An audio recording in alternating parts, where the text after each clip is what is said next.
প্রবাসী পলিটিক্স করে বাড়িতে যাইতেছে দাম থাকে মানুষই গে দাম থাকে না। বিদেশ তুন যে একবার চলি যাইয়ের ঘরের গুণের কি মুখ কেলা হয় নাকি খুশি হয় আল্লাহ না জানে। আরো যাইয়ের খালি হাতে।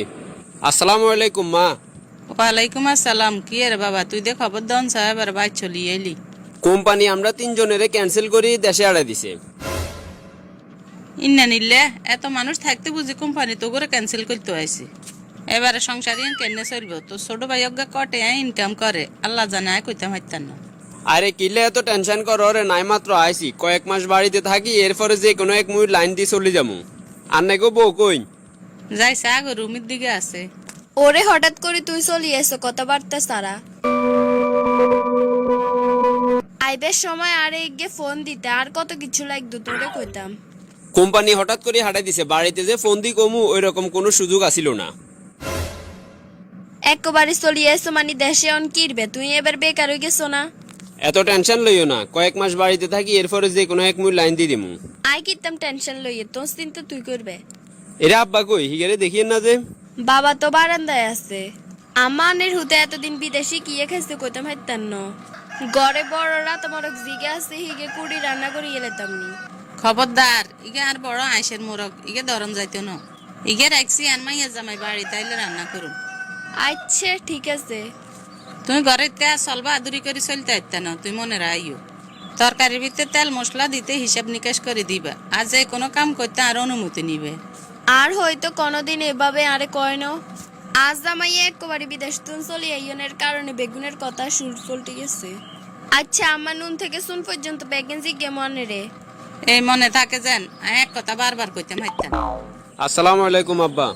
ওয়ালাইকুম আসসালাম। কিরে বাবা, কতক্ষণ আইলি বাড়িতে? কোম্পানির লাইসেন্সে কি সমস্যা হয়েছে জানি না, হেটার আঙ্গ তিনজনের হারাই দিছে দেশে। কোম্পানির সমস্যা হয়েছে, তোরা আইন লাগেনি কয়জন হলা যাইতি। অবৈধভাবে তো আরো বেশি টাকা ইনকাম করন যায়। ধরা খাইলে যে কি শাস্তি হইব কইতেন হেরবেন নি। ধরা খাইলে হেটা হরে দেখা যাইতো। অন্ধে চলি আইস, সংসারের কি অবস্থা হইব? কেউ দেখি আর এলেও ভাবেন না, সবাই আছে সংসার চালানি লই। আব্বা আরো 2-3 জায়গায় লাইন দিছি, যে কোনো সময় বিশে চলি আইতো হারে। তাড়াতাড়ি চা জিমি হারস চলি যায়।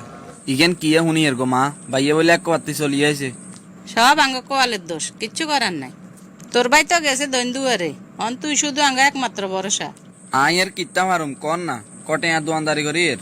এতদিন বাইয়ে মাসে 50-60 হাজার টাকা করে দিছে, অন আই হয়তো 5-10 হাজার টাকা দিতে মারুম। এ টাকা দি কি হইব? আর তুই অন 5-10 হাজার টাকা রুজি করলো, এটা দিয়ে আঙ্গ চলতে হইব। তোর ভাই তো এক কবার বাইতে হাতে বেকার হয়ে গেছে, হাতের আর কোনো দাম নাই। অন ঘরের ভিতরে হাতে আর হাতের বউ বইব খাইব। বাবু আর মাথার ধরেন না, কেমনে চালামু এই সংসার? দোয়ানের দিকে যাইয়ের। আর মা এভাবে কিনলে কথা কর, আর উপরে দেখি আর কোনো বড় সাহিত্য করতে পারেন না। পরিস্থিতির কারণে হয়তো আমি একটু ব্যস্ত চলে আইছি, তাই বলি কি হাতাও কাছে আমি বোঝা হয়ে গেছি গই। এ তো আরেক গে টেন্টে নাই, ঘরের দিকে নুরে নিছে আর আলো চলি আইছে। আই কি করতাম ক না, আই যে অন ধরা আর হাতে যদি টিয়া পয়সা থাকতো তাইলে কি আর আই এভাবে চলতাম নি। বেগুনের লগে লগে দেখিয়ে তোরও তো কথা সুর চেঞ্জ হয়ে গেছে কই। আচ্ছা যাক, তোর লগে তর্ক করতাম হাইতাম না, ফিফাসা লাইক যে এক গেলাস আনি দো। হাইতান্ন নিজে যাইলে ওই খাওয়া গই। আঙ্গ বিয়ের আজ 6 বছর, আর কখনো তো এরকম কর্কশ ভাষায় কথা কও না। সময়ের সাথে আজ তুমিও পরিবর্তন হয়ে গেলা। খেমা দশ সাইটিয়া হইছে না থাকলে কেলা গাছে গে দাম থাকে মানুষই গে দাম থাকে না। বাহ বাহ, এ হয়েছে যে তুঙ্গ তাইলে আসল চেহারা। আর বাইকের কি অবস্থা, চাই হাতের কাছে যাই। ওরে বাইয়া আজ প্রথম দিন দোয়ানে আছেন, বইয়েন কিয়া খাইবেন? দোকান তো যাক মাশাল্লাহ সুন্দর করিয়া সাজাইছ। ভাইয়ের কাছে হাত করছে টেয়া নাই, যদি হারস 1010 টেয়া দিস ভাইয়ারে। কন্যাই হামু টেয়া, আই আরো চিন্তা করছি আর নতুন লাখখানিক টেয়া লয় দোয়ানে মাল উঠাম। কিরে দোয়ান লইবার লাই যে আই তোরা 5 লাখ টেয়া দিলাম, হিগুন কিনলি? 2 লাখ টাকা চলে গেছে দোয়ানের সালামি, আর 3 লাখ টাকা দোয়ানের মাল তো দেখো রে। অন এভাবে তো দোয়ানদারি করি হইতো না, বুঝারেন না? ঠিক আছে তুই চিন্তা করিচ্ছে ভাইয়া, আবার কোনমুই লাইন হইলে তোলাই টেয়া ব্যবস্থা করি হাডামু। অন যদি হারস ভাইয়ার 1010 টেয়া মিলে দে। কন্যাই হাইতাম কন্যা আনেরা বড় জোর দিতে এলে 400 টাকা 8 কষ্টলাই দিতে মারুম। ওমা আর বাইর কাছে দে টেয়া 10,000 বেচা যাইয়েন না। ঠিক আছে ভাই, লাইক দেন, এই 500 টেয়া তোর কাছে রাখি দে।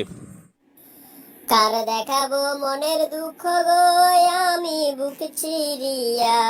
জামা কাপড় গোছালাইছো কনে যাইবা নাকি? কাইলেন আমি যাইয়ের কই। কনে না আমি যাওয়ারও। যে মৃত্যু না আইসি আবার হিমুই চলি যাইয়ের। হিসেব নিকেশ করি দেখলাম প্রবাসীরা নিজ দেশে হয়ে যায় এক সময় মেহমান। তোরে না কোম্পানি ক্যান্সেল করে দিছে, তাহলে আবার কেনে যাওয়ারও? তাইলে হুনো মূল কাহিনী। কোম্পানি হঠাৎ করে 2 মাসের ছুটি দিল। বাড়িতে যাই কুমু একটু চলিয়েছে এটা হুনার হরে চাই হেতার আন্তরিকতাকে আগের মতোই দেখায় না আরো বাড়ি যায়। ও আল্লাহ, তুই আগে আরে কইবে না, আমি তো মনে করছি তুই একবারে চলি আইছো। আমি যদি এই কাহিনী না করতাম তাইলে আর প্রতি তোমাকে আন্তরিকতা কিরকম আছে এটা বুঝতাম না। অবশেষে বুঝলাম প্রবাসীর করে মানুষে ভালোবাসে শুধু টেয়ার লাই, যখন ইনকাম বন্ধ হয়ে যায় তখনই এরা অবহেলার পাত্র হয়ে যায়। মা কাইলা সকালে নামি যাবো, দোয়া করিয়েন। চলি তো আইসে তো একবার অনার কনায় যাবি নগদ তুই উন্ডা পর্যন্ত যাবি না আবার বিদেশে যাইয়ের কোম্পানি আঙ্গুরে টানি লড় লাগছে, বিমানের টিকিট হাড়ে দিছে। কই গো বৌমা, ঘরে বড় রাতাই গেছে দিনিকে রান্না কর। আর হুতে দেশি মোরগ খুব পছন্দ। দেশি মুরগির প্রতি এই কয়েকদিন আয়সার মিটি গেছে, আর মনে চান না খাইবার লাই। ঠিক আছে, ভালো থাকিন আর আল্লাহ দোয়া করিয়েন। আমরাও এতদিন যে আচরণ করছি হোলার মনে কষ্ট আইতো না কি ইরবো।